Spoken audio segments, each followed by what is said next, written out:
મિત્રો, ધોરણ 9માં છઠ્ઠું પ્રકરણ રેખાઓ અને ખૂણાઓ. અહીંથી ભૂમિતિનો ખરા અર્થમાં પ્રારંભ થાય છે. ભૂમિતિ શબ્દ આવે એટલે ઘણા બધાને ગભરામણ થવા માંડે, મૂંઝવણ થવા માંડે, ચિંતા થવા માંડે કે હવે શું થશે. ભૂમિતિ તો બહુ અઘરી છે. ભૂમિતિમાં તો ઘણું બધું અઘરું યાદ રાખવું પડે છે, પરંતુ એવું નથી હોતું. એની પાયાની સંકલ્પનાઓ, બેઝિક કન્સેપ્ટ જો આપણે યાદ રાખતા જઈએ અને ક્રમશઃ કન્સેપ્ટ ઉપર આગળ વધતા જઈએ તો ભૂમિતિ જરાય અઘરી નથી. તો ચાલો આજે આપણે ખૂણાઓ અને રેખાની વાત લઈએ. તો સૌ પ્રથમ રેખાથી શરૂ કરીએ. રેખા આપણે બધા જાણીએ છીએ, આ રીતે સમતલમાં અનંત તરફ વિસ્તરેલી હોય છે. પણ કોઈ પણ રેખા બનવા માટે ઓછામાં ઓછા બે બિંદુ જોઈએ. કોઈ પણ બે બિંદુ હોય, એક બિંદુ અહીંયા છે A અને બીજું બિંદુ અહીંયા છે, આ બંનેને જોડીએ તો રેખા બને. આ રેખા છે એ બંને તરફ અનંત વિસ્તરેલી હોય છે. રેખા છે એનું અંત્ય બિંદુ નિશ્ચિત નથી, એ બંને તરફ અનંત વિસ્તરેલી હોય છે. એટલે કોઈ રેખાની લંબાઈ નિશ્ચિત ન કરી શકાય. કોઈ એમ કે આ રેખા M છે, આ રેખા M છે, આ રેખા N છે, આ ત્રણેયમાં મોટી કઈ? યસ, તમે બધા કહેશો L. પણ હું તમને કહું L, M અને N ત્રણેય રેખાઓ સમાન છે. શું કામ? કારણ કે આ તો પ્રતીકાત્મક આકૃતિ છે. આ આવડી આકૃતિ M ની છે એનો અર્થ એવો નથી કે M રેખા આવડી છે. આ અનંત સુધી વિસ્તરેલી છે. M રેખા અનંત સુધી વિસ્તરેલી છે. L રેખા અનંત સુધી વિસ્તરેલી છે. એટલે રેખાની આકૃતિ પ્રતીકાત્મક છે, સિમ્બોલિક. રેખા અનંત છે, બરાબર. હવે આપણે એમાંથી આગળ જતા એક શબ્દ સમજવો છે, રેખાખંડ. શબ્દનો અર્થ જ તમને એકદમ સમજાઈ જાય એવો છે કે રેખાખંડ એટલે રેખાનો એક ટુકડો. અને ટુકડો લ્યો એટલે એના અંત્ય બિંદુ નિશ્ચિત હોય. તો આપણે એમ કહી શકાય કે રેખા પર જેના અંત્ય બિંદુઓ નિશ્ચિત છે તેવા ભાગને રેખાખંડ કહે છે. ધારો કે આ રેખા છે, પણ અહીંયા એક બિંદુ A છે, અહીંયા એક બિંદુ B છે, તો AB ને રેખાખંડ કહે છે. જેને સંકેતમાં AB ઉપર ડેશ એટલે કે રેખાખંડ AB કહી શકાય. હવે તો વ્યવહારમાં શબ્દોમાં રેખાખંડ AB લખવામાં આવતું હોય છે. તો રેખાખંડ AB ની વ્યાખ્યા આપીશું આપણે. રેખા પર ના એવા બે અંત્ય બિંદુઓ કે જેનાથી બનતા ભાગને રેખાખંડ કહે છે. અથવા બીજા શબ્દોમાં, સરળ શબ્દોમાં કહીએ તો રેખાખંડને બે અંત્ય બિંદુઓ નિશ્ચિત હોય છે. બે અંત્ય બિંદુથી બનતા રેખાના ભાગને રેખાખંડ કહે છે. તો એની લંબાઈ પણ માપી શકાય અને રેખાખંડ માટે કહી શકાય કે આ રેખાખંડ AB છે, આ રેખાખંડ XY છે. તો રેખાખંડ AB કરતા XY છે એ મોટો છે અને રેખાખંડ MN છે એ AB કરતા નાનો છે. કારણ કે આ ત્રણેયમાં અંત્ય બિંદુઓ નિશ્ચિત છે. અંત્ય બિંદુઓ નિશ્ચિત છે તો એની લંબાઈ માપી શકાય છે.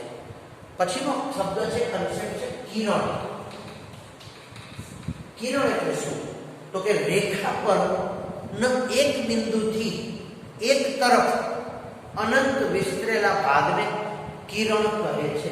દાખલા તરીકે આ રેખાખંડ છે, આની પર એક O બિંદુ છે, આ તરફ A છે, આ તરફ B છે. તો O બિંદુ છે એ નિશ્ચિત છે. O થી આ તરફ જે ભાગ વિસ્તરેલો છે, જેની હું જુદી આકૃતિ બતાવું, તો આને OA કિરણ કહેવાય. જેમાં O બિંદુ નિશ્ચિત છે, અંત્ય બિંદુ એક નિશ્ચિત છે, પણ બીજી તરફનું બિંદુ અનંત છે, તો આને OA કિરણ કહેવાય. આ આકૃતિને હું જુદી બતાવું તો આને OB કિરણ કહેવાય. એટલે કે કિરણમાં પ્રારંભ બિંદુ નિશ્ચિત છે પણ એનું અંત્ય બિંદુ નિશ્ચિત નથી. અને એક જ રેખા પર જો કોઈ બિંદુ આવેલું હોય અને એની બંને તરફ જે બે કિરણો બને અને પરસ્પર વિરુદ્ધ કિરણો કહે છે. અને બે વિરુદ્ધ કિરણો ભેગા મળે એક બિંદુએ એક જ રેખા પરના હોય તો એ એક રેખા બનાવે છે, પણ બે ભિન્ન કિરણો હોય અને એ બંને ભેગા થાય તો એક ખૂણો બનાવે છે, જેની વાત આપણે હમણાં જ લેવી છે. તો બે અહીંયા રેખા પરના એક બિંદુથી બે પરસ્પર વિરુદ્ધ કિરણો મળે છે અને પરસ્પર વિરુદ્ધ કિરણો એક જ રેખા પર આવેલા હોય છે. તો મિત્રો આપણે એ પણ જોયું કે કોઈ પણ રેખા બનવા માટે ઓછામાં ઓછા બે બિંદુઓ જોઈએ. તો આપણે એમ પણ કહી શકાય ને કે બે સમતલમાં રહેલા કોઈ પણ બે ભિન્ન બિંદુઓ હોય તો એ હંમેશા એક રેખા નિશ્ચિત કરે છે અને આ બંને બિંદુઓ છે એને સમરેખ બિંદુઓ કહેવાય. તો બે બિંદુ તો હંમેશા સમરેખ જ હોય, એટલે સમરેખની વ્યાખ્યા નથી આ. કોઈ પણ બે બિંદુઓ છે એમાંથી એક જ કિરણ પસાર થાય, એક જ રેખા પસાર થાય, સોરી, એટલે અનન્ય રેખા પસાર થાય. અનન્ય મતલબ એક અને માત્ર એક. પણ ત્રણ બિંદુ હોય તો A, P અને B આ ત્રણેય બિંદુઓ એક જ રેખા પર આવેલા છે તો આને સમરેખ બિંદુઓ કહેવાય. અહીંયા માનો કે Q છે તો એક જ રેખા પર આવેલા તમામ બિંદુઓને સમરેખ બિંદુઓ કહે છે. અથવા એમ પણ કહેવાય કે ત્રણ કે તેથી વધુ બિંદુઓમાંથી જો એક જ રેખા પસાર થાય તો આ બિંદુઓને સમરેખ બિંદુઓ કહેવાય. તો એનાથી ઉલટું એટલે કે આપણે અહીંયા સમરેખ બિંદુઓની વાત લીધી. હવે અસમરેખ બિંદુઓ એટલે શું? તો ત્રણ કે તેથી વધુ, જો બે બિંદુ હોય તો એ એક જ રેખા પર હોય, ત્રણ કે તેથી વધુ બિંદુઓ એક જ રેખામાંથી પસાર થતા ન હોય તો તેવા બિંદુઓને અસમરેખ બિંદુઓ કહે છે. ધારો કે આપણે અહીંયા ત્રણ બિંદુ લઈએ A, B, C, તો ત્રણેય બિંદુમાંથી એક રેખા પસાર થતી નથી તો A, B અને C ને અસમરેખ બિંદુઓ કહે છે. પણ આમાંના કોઈ પણ બે લેશો તમે, જો AB તો એમાંથી એક રેખા પસાર થશે, AC એક રેખા પસાર થશે, BC એક રેખા પસાર થશે. તો આનો અર્થ એવો થયો કે ત્રણ અસમરેખ બિંદુઓ લેશો તેમાંથી ત્રણ રેખાઓ બની શકે. સમરેખ હોય તો એક જ રેખા બને, ત્રણેય બિંદુઓ એક જ રેખા પર હોય તો A, B, અહીંયા C હોય, અહીંયા C હોય તો એક જ રેખા બને.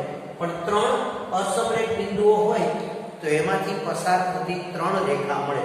તો હવે પ્રશ્ન થાય કે ચાર અસમરેખ બિંદુઓ હોય તો જોઈ લઈએ. ચાર અસમરેખ બિંદુઓ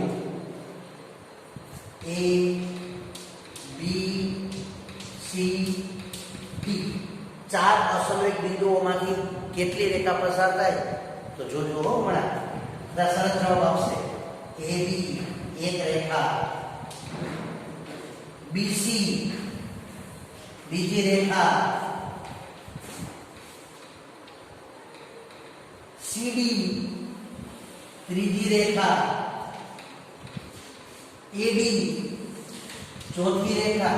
તો આનો અર્થ એવો થયો કે ચાર અસમરેખ બિંદુઓમાંથી ચાર રેખા પસાર થાય છે. નહીં. શા માટે નહીં? તો કે હજુ A અને C ને તો જોડી શકાય ને. યસ, તો હજી એક રેખા પસાર થાય AC.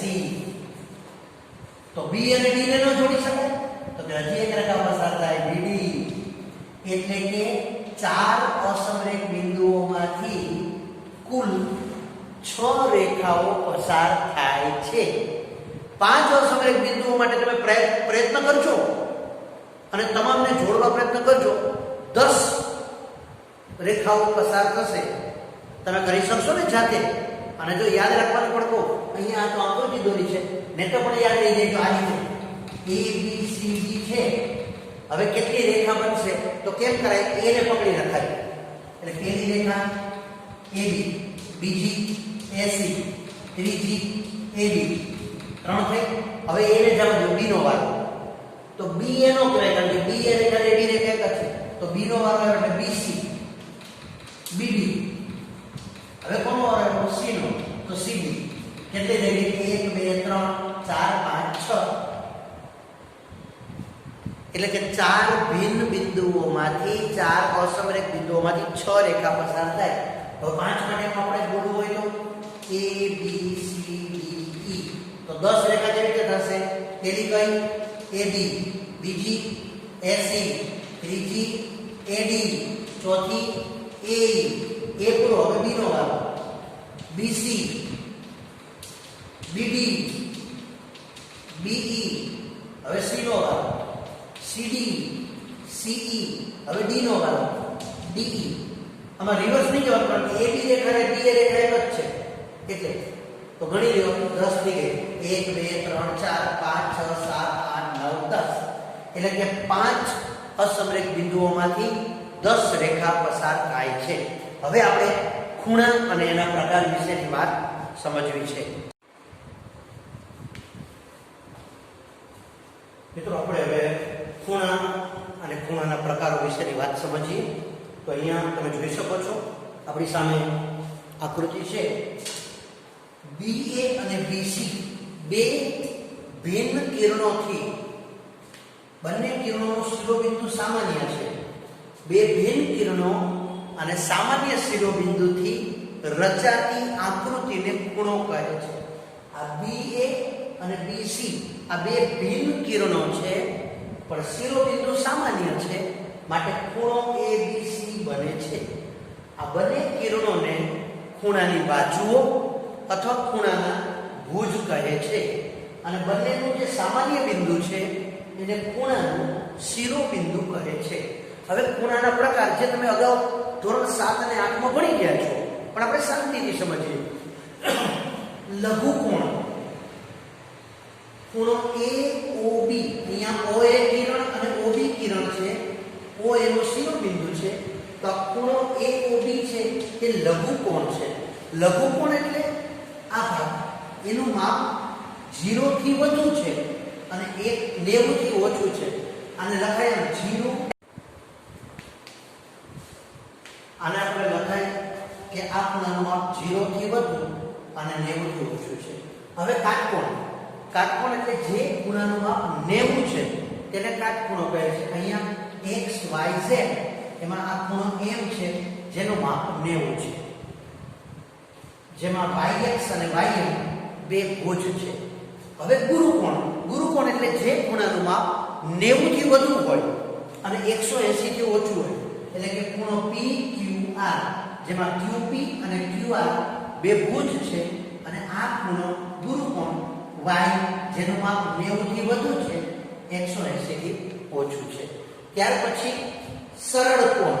સરળ કોણ માટે એમ પણ કહી શકાય કે બે વિરુદ્ધ કિરણોથી બનતા ખૂણાને સરળ કોણ કહે છે. આ એક જ રેખા પર OA અને OB આ બે વિરુદ્ધ કિરણો છે એનાથી બનતો ખૂણો છે Z એને સરળ કોણ કહે છે જેનું માપ 180 હોય છે. હવે એવો વિપરીત કોણ. આ તમારા માટે નવો છે. તમે વિપરીત કોણ હજુ અગાઉ ભણ્યા છો પણ આ બધા ખૂણા ભણ્યા તો સોરી પણ વિપરીત કોણ તમે ભણ્યા નથી. જો દાખલા તરીકે અહીંયા ખૂણો બને છે તો વિપરીત કોણ એટલે એની બહાર બનતો ખૂણો. એટલે કે જો અહીંયા આપણે કઈ M N O તો આ ખૂણો છે પણ વિપરીત કોણ એટલે એની બહારનો ભાગ. તો એની બહારનો ભાગ જે છે એને વિપરીત કોણ કહેવાય અને એનું માપ હંમેશા 180 થી વધુ હોય અને 360 થી ઓછું હોય. પણ આ વાતને આપણે ઉદાહરણથી સમજીએ. વિપરીત કોણ એ આપણા માટે નવો કન્સેપ્ટ છે. દાખલા તરીકે અહીંયા ખૂણો છે ખૂણો ABC આ અંદરનો ભાગ તો વિપરીત કોણ એટલે બાકીનો ભાગ.